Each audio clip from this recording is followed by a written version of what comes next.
Hi everyone, welcome to my YouTube channel. Long time no long form video. I'm going to be using the two mics because I don't know which of them can trip off at any moment. So pardon the awkwardness. Not awkwardness. I don't think it's awkward. Anyways, how we doing? And yes, I ran my first marathon. Yay! So today I'm going to be now. First of all, there's no lights. We've not had lights for I think this is the third day. That is why my face is glistening. I'm sure someone will say, you're glowing. It's a lie. It's quarter to sweat, quarter to eat. Anyways, this one fell. Anyways, I have written down, or I've highlighted some of the things I want to say so that I do not skip any part, so I do not forget. But if you've been following me, you know that for the past, I think in January, I shared my skipping and a little bit of my workout journey. What most people do not know is that I started prior to that time. I've been training for the marathon for 3 months. November, December, January. Yes, so I've been training since last year November. I've been walking. I've been doing a couple of runs, not runs like jogging. Or I started walking first. I was taking walks, and then I progressed to excuse me. I progressed to skipping to help my endurance because I figured that I didn't know how to endure, and I know that my body can do that because this body has gone through much more painful stuff than that. So I mean, that shouldn't be it. So I started to skip to help my body endure. Would I say pain now? But just endure, basically. I was also following a couple of workouts online. I'm not sure how I can find them because I was just doing it randomly. I had a plan that okay, this is what I'm going to do, but I cannot say this is specific. Anyways, I follow Grow with Joe workout program at home. I am still body conscious for the gym. That's why I've not registered. So to all of my friends, I said I want to register for the gym and I did not register. Now you know why. I am still body conscious. I don't think so that's why. Anyways, so now let's keep to the day of the marathon, or even before the marathon. Before the day drew close, I was really okay. But when it was a day two, I started to feel, I think like 3 or 2 days, I started to feel nervous. I wasn't scared. I was just nervous. Like nervousness is the word I can use to describe how I felt. I wasn't scared. I wasn't like, I was just like, oh my god, I am doing this. Oh my god, I am doing this. I started to dawn on me that, girl, you're actually doing this. And it followed me till the day of the marathon. I remember the night before, I couldn't sleep. I tried to find sleep. I couldn't sleep. At first, I wasn't even thinking about, but eventually I started thinking about, well, I was so nervous. I was full of nerves. That's the only way I can explain it. And the night before, I didn't sleep well. I really do not sleep for long, right? But that day, I think I only got to sleep for about 2 hours. 2 hours.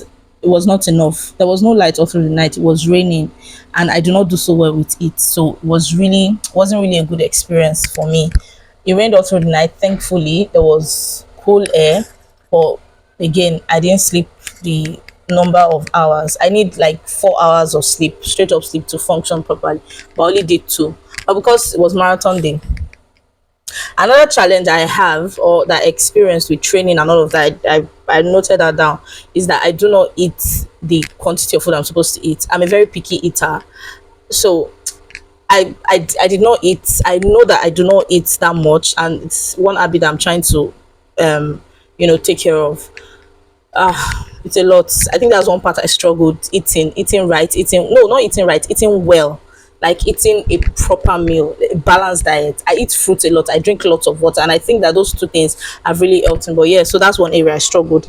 So then the race day, right, I could barely sleep. It was really hot, it was uncomfortable. Thank God for the rain. Now it rained into the morning of the marathon. Now I have this couple of friends from my squad in church. Shout out to Charity Squad.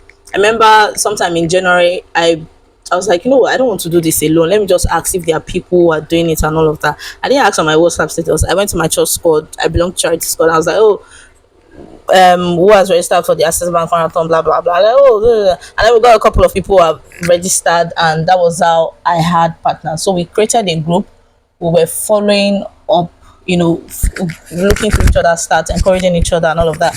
One of them, Johnny, I'm going to mention his name. I used to call Johnny my idol because John is athletic, right? But it really helped me on the journey. I remember there was a time we were supposed to have group runs, we couldn't do it, but it was John and I were the only ones who were able to do the group run. I guess I don't know if the others were able to meet up, but shout out to my squad, charity squad. Shout out to my people, the people on the team. Daniel also ran 42 kilometers on that day, and he finished in 4 hours and a couple of minutes. The rest of us did 10k. Johnny, myself, Temilolu, and my friend Charity, my AP in my squad. Who else again? Micah also. Then Ibuchi and Charity joined us later. We were added to the group later, but they had also been, practicing for the race. We all ran 10 kilometers, but Daniel also actually did the marathon. I hope I pronounced his name right. So shout out to you guys. Having that group really held me accountable, because I probably would have given up, especially on that day when it was raining. So we carpooled, and that reminds me, I've never sent my money to John. Anyways, we got there really early, really, really early. We got there really early. People were not there weren't a lot of people, just security and all of that. And then people started to come in and all of that. So this brings me to the race day proper. Oh Jesus. The race day proper. Yeah, so for me, I really do not do so well with unfamiliar crowded places, and it was really unfamiliar. Thank God for my friends that I just mentioned their names. Aside, Daniel also started his own race earlier. Thank God they were there, because it was too much input for me, too many strange people, too much light and sound. We got there around past 5. So usually for me, past 5, I'm just either waking up or I'm still asleep, you know. But it was just a lot for me. It was too much input for me. It was just a lot, to be honest. So I would just try to find humor. Thank God Tim was there. We're just laughing, trying to. I remember early in the morning, my ears were plugged already, because I knew that it's a secular event, so they may not be able to cater to my spiritual needs, basically. So I had it plugged in and all of that. So that really helped. Having my friends around helped. Then what else again? Then the race was supposed to start at 9:30. 10-kilometer race was supposed to start at 9:30. It didn't start at 9:30. I think it started 9:36. But when they told us to get to the start and to assemble at the start point, too many people, too many. It's my first race, so I do not have any expectations to measure it with. But there were lots of people. People were not obeying. I moved back, not to move back. It was just too. It was too much. And remember, I said I was full of nerves, so that really didn't help me at all. But thank God, again, my friend was there, so we held hands. And then when it was time to run, John had already told us that people will try to get in front of you, just be careful when they get in front of you, stop.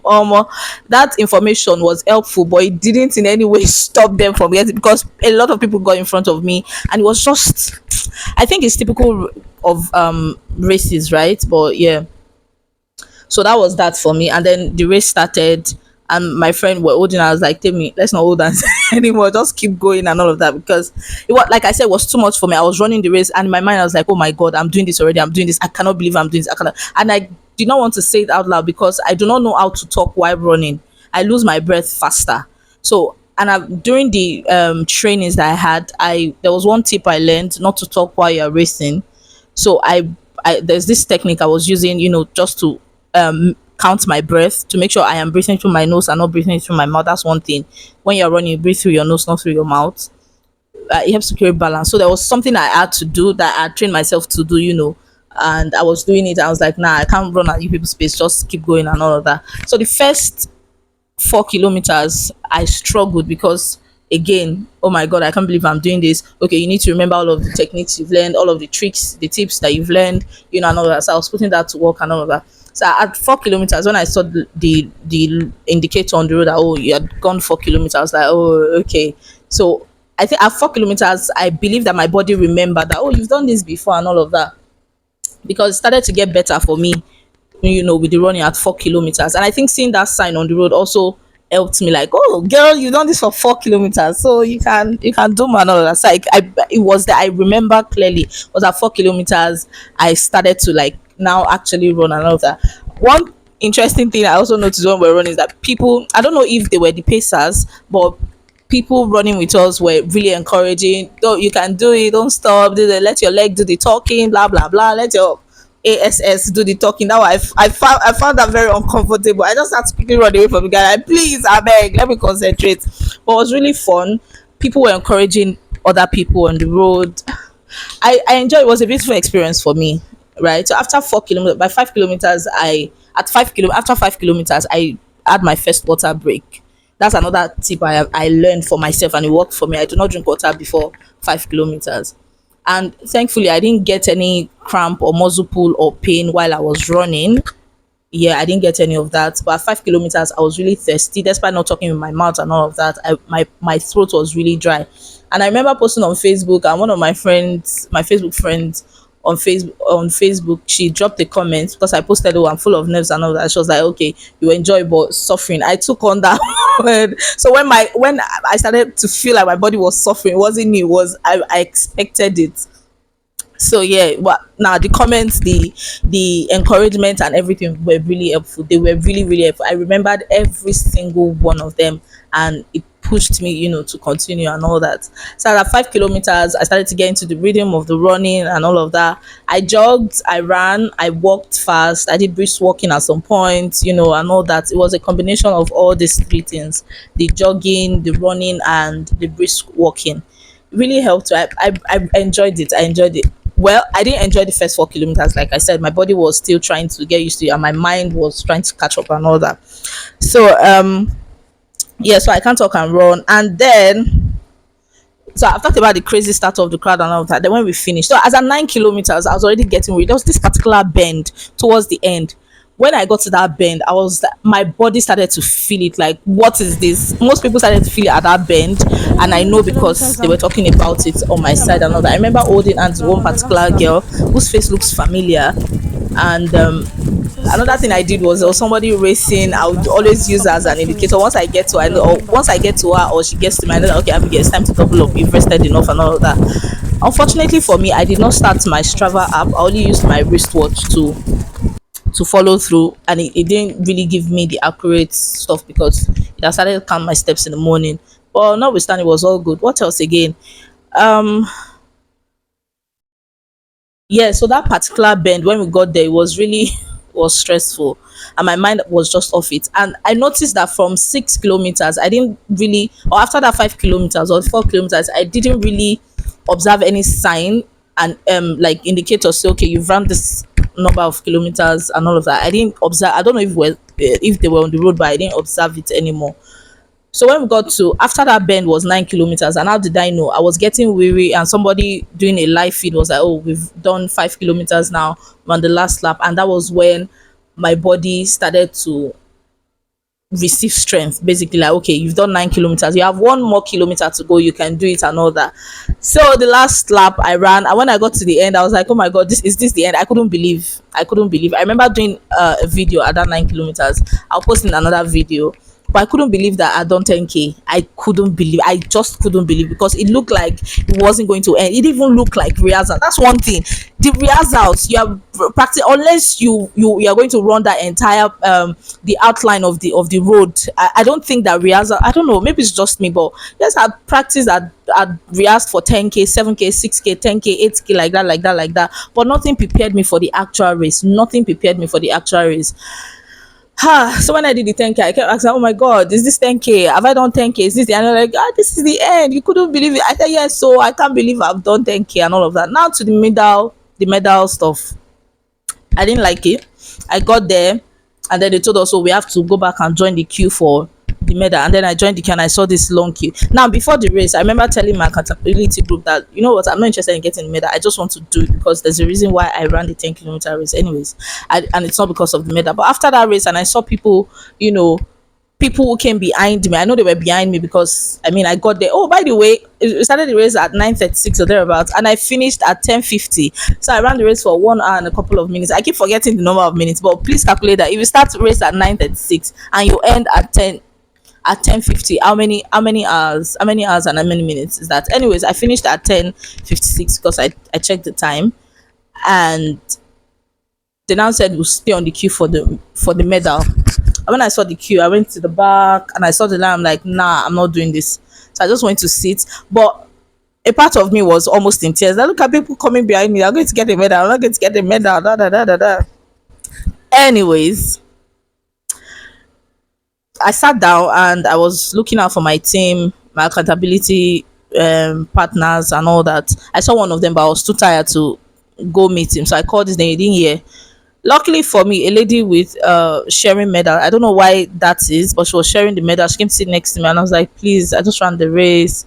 I didn't get a medal. Blah blah blah." And so many people were coming to meet her, but she was so kind enough to give me the medal. She was really kind enough to give me the medal. So she gave me the medal, and let me show you the medal. Let me show you my medal. Oops. Let me show you my medal. Let me show you my medal. Yeah, you go. This is my medal. Can you see it? Can you see it? That's my medal. And this is what the back looks like. Yep.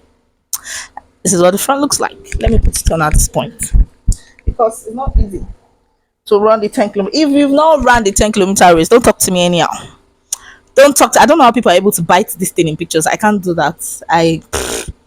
Not that I can't. I can't. I just feel like it's going to trouble my teeth. Anyways, I got the medal. And my friends were really happy for me. We're happy. We took pictures. I'll tag the pictures here, I guess. It was really fun. Unfortunately, I didn't take single pictures of myself. I didn't take single pictures of myself. And that's one thing I'm trying to rectify this year. I want to take pictures of myself. Funny enough, all the pictures I'm taking this year have been either with my husband or my friends, and I have not taken single photos this year. That's not nice. Anyways, that's it. My dad happy for me, my brother's happy for me, my mom is like, eré tó sá ní sisi òun sá nígbà tó ti marry. Meaning that the race I did not run when I was single, when I was, no, she actually said when I was younger, that eré tó sá ní kékeré tó eré tó sá ní kékeré tó sá nígbà tó wà ń sisi ó ṣẹ̀ṣẹ̀ ń sá ó ṣẹ̀ṣẹ̀ ń sá nígbà tó ti dàgbà tó ti marry. She wasn't entirely happy that I was she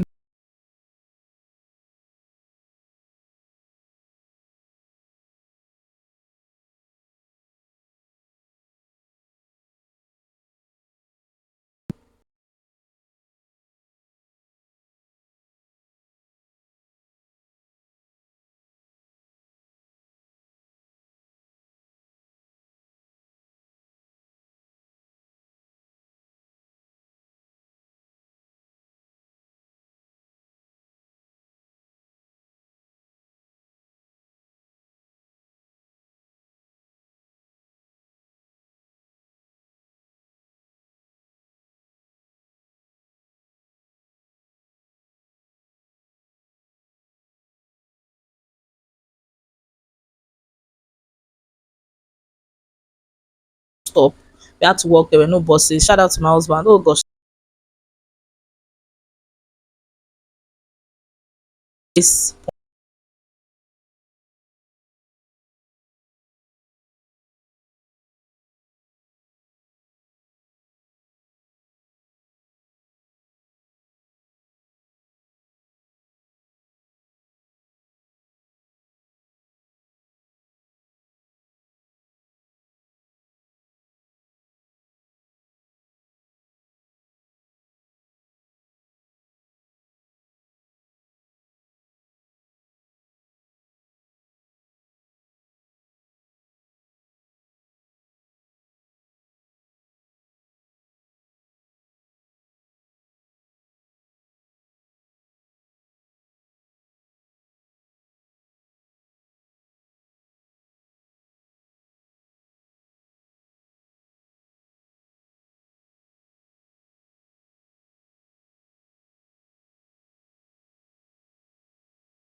Thank you very much. Bye.